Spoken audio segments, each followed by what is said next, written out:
खूबसूरत एहसास मुझे बहुत पसंद है।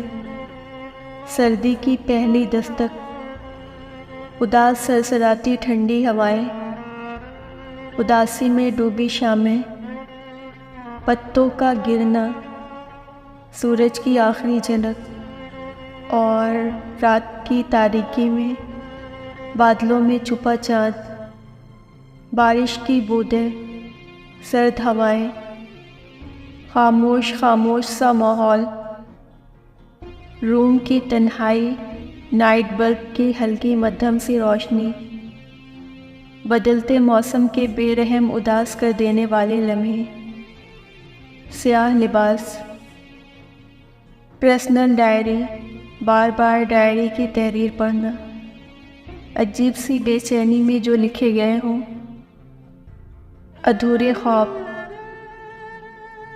वो और बस मैं, वो और बस मैं। मुझे बहुत पसंद है सर्दी की पहली दस्तक।